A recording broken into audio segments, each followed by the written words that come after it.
Let me ask you this. Jonathan Freedland is a top Jewish journalist for the Guardian newspaper. He wrote a very interesting column last week in which he said, at the root of all this, you could argue you have two sets of people with just cause, and they believe passionately in their just cause.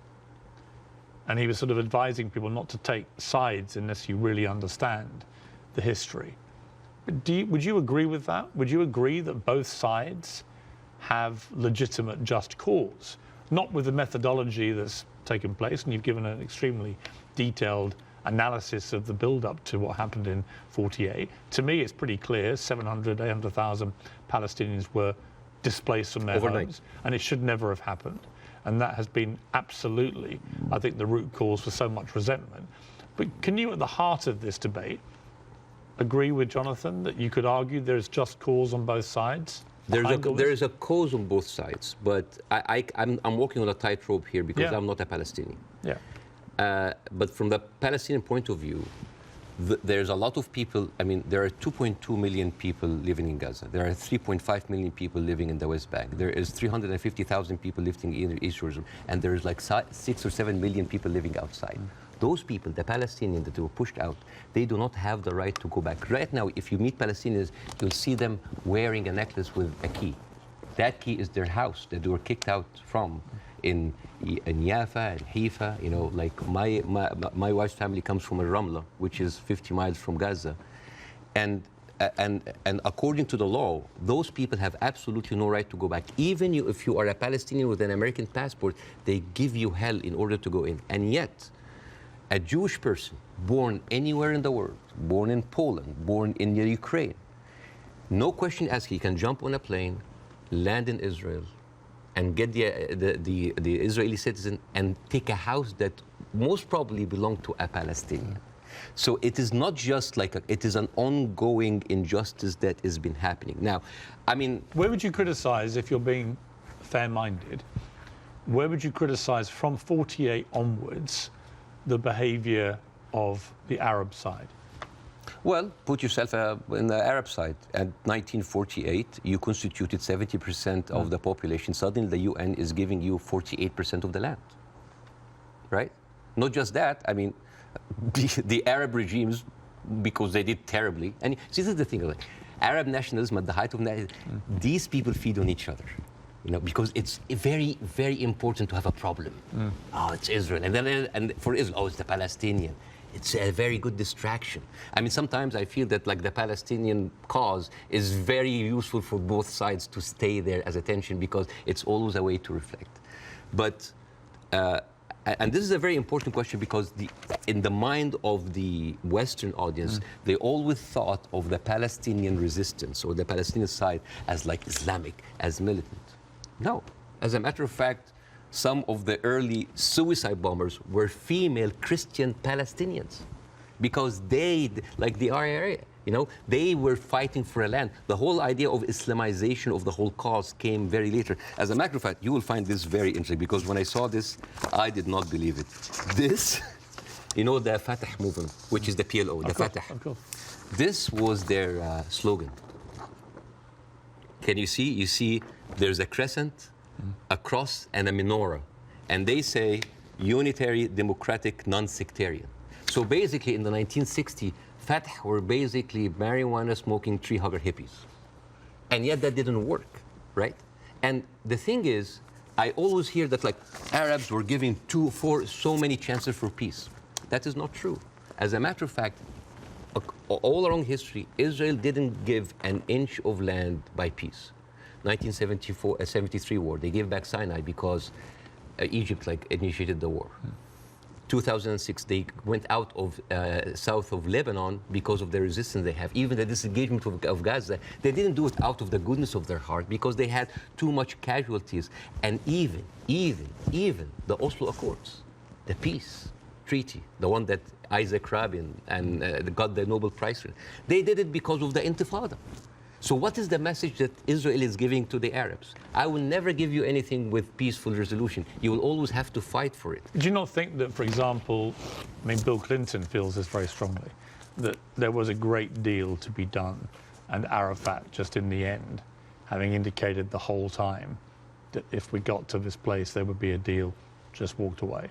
That was the closest that everybody came. But actually, I mean, could Clinton have done any more than he tried to do then? I am not, again, that's why it's very important to have people who are much more qualified than me to talk about this. But two things I can say about that. Number one, the whole thing about the Oslo Accord, there was a video for Netanyahu who was talking to the settlement offer in 2001, and he was bragging about sabotaging. He was talking to us like, I sabotage. It's like there was going to be no peace. Yeah, you've seen that, right? Yeah. And in that video, if you remember, when he was saying like you have to hit them hard, 2001, no Hamas at the time. They were talking about the Palestinian Authority. We have to hit them, we have to kill them, we have to make them feel the pain. And then one of them says like Bibi, but wouldn't America kind of just like, so what? The American public is easily manipulated. 80% are with us. It is absurd. And as a new American, where I can have the privilege of being retrospectively angry, I said like, this guy is mocking the government and the people who have been with him all the time. It's like, oh, they can be easily manipulated. They can do it. And even, by the way, even Isaac Rabin, the one who actually did the peace accord, he was known famously, said the way to actually beat those children is to break their bones, called the broken bones policy. They will like get those kids and break their bones on the pavement. So this has, the whole idea about like Israel wanted peace and Arabs only wanted to fight is a very, very bad representation. I actually think as it's gone on, the genuine will on both sides for peace has not existed. No. I think it's been a deceit to the world. No, I'm sorry. And to the relative groups of people on both sides. The official... And actually a betrayal of them. The official stand of the Palestinian Authority, and again, I cannot speak, I mean, it is very difficult to do this. The official stand of the Palestinian Authority is that we are just happy with 22% of the land. Just give us like that. Yes, there are people that dissent, but the thing is, you cannot just say, okay, let's talk about peace. And then you take away my land. Let's talk about peace. And there's a kind of like passive aggressiveness happening. Oh, let's talk about it, but I'm going to build settlements. I'm going to suffocate your cities and your villages. You see, I think that has been incredibly inflammatory. Yes.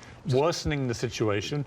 I think putting back the chance of peace. I mean, Netanyahu, I interviewed Netanyahu earlier this year in the middle of the big social protests in his own country. And I couldn't understand what he thought he was doing, except that it seemed to me political expediency, that he had to get power.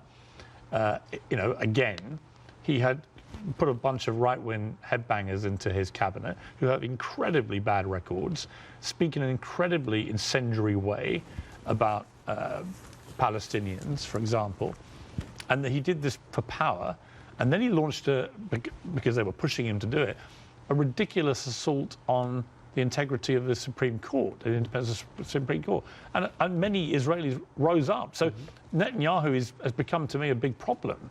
Right? And the people, all the polling shows that. Israeli people are very unhappy with Netanyahu. I don't think he's ever going to actually want to forge peace. And in fact, I think he was instrumental with Hamas in wanting to keep them in power, because he felt that that would create the split with the Palestinians, with two political groups, and that would be good for Israel. And it was leaked in a Likud conference in 2019 that he was bragging about giving Hamas money because this is a way that we can keep Palestinians divided, and yet so we'll never have one. So this is a guy who was... But look, we can agree about Netanyahu, I think. No, right? But not just Netanyahu. There's a book... And I would say most of his cabinet. There's a book called The Fear of Peace. It's by Moshe Zimmerman. And he's an Israeli historian, and he said, like, the average Israeli citizen does not have a vision of peace. Because for 70 years, this is a country that has been, the war has been going on for, they have been expanding because of war, the military is taking over. So the whole idea of peace is not even there. It's not just Netanyahu. Like you have, I remember you have interviewed Naftali Bennett. Yes. And I think you tweeted that like that was like a very kind of reasonable take.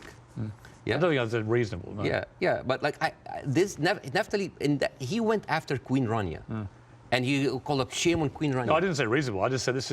I did a fire emoji. Yeah. Yeah. I just said that what he was saying. Yeah. I mean, I was going to ask you about Queen Rania, and let's ask about, since you've raised it, because Queen Rania accused the West of a glaring double standard. She said it's the first time in modern history there's such human suffering, and the world is not even calling for a ceasefire. So the silence is deafening, and to many in our region, it makes the Western world complicit. Now, other people said, well, okay, if you feel that strongly, why aren't you taking in any Palestinians? Why is Egypt not taking Palestinians? Why does the Arab world want to constantly attack Israel without actually offering any place to go for the Palestinians? And what do you say to that? That is exactly what Israel wants.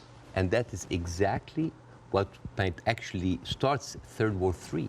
This is the war solution. These are Palestinians. These are their lands. And then suddenly take them. Why? So they've been basically kicked around from their homes. And now another country should take them? You see what will happen? Imagine this. Now. And because Israeli official has been talking openly about this. It's like, why don't they just go in Sinai? Why they go? You know what would happen? Those people are going to be pushed in Sinai. And with any population, 2 million people, they are living in refugee camp. What do you think will happen? Unrest. Chaos. And then after a few years, the Western media will come with their cameras like, oh, look at those Arabs. Oh, they're killing each other. Oh, Israel is good that they got rid of them. And then they will go to the West Bank. And suddenly those 3.5 million people push into Jordan. The whole idea, why does Jordan take them? Why does Egypt take them? The same question. Europe has 44 countries. Why don't they take Israel? America has 50 states. Why don't they give them Florida? I mean, we seem to complain about Florida the whole time. Why don't they just like give Israel? The whole idea was like, oh, you're Arabs, you're all the same. No, no, no. Because what will happen then? So Israel will move into Jordan? It's like, oh, Saudi, why don't you take the Jordanian? So this is not a solution. This is not a solution. Listen, I hear you. I'm not taking a position either way. Let me ask you directly. But I want to say something about what Queen Radia said. Okay. The whole idea about like the West. Yeah. I think that in 3 weeks, Israel morally corrupted the West like no other. I think the West will have a lot of time to recover because for years, the West has been telling us, oh, look, we're liberal. We're all about human rights. All are equal. Adopt our values. And then suddenly, well, you don't want to even to cease. We don't want to even tell Israel to stop. And suddenly we wake up and we found McDonald's are giving free meals to the Israeli because like nothing will make you feel better after killing a bunch of Palestinian kids than a Happy Meal.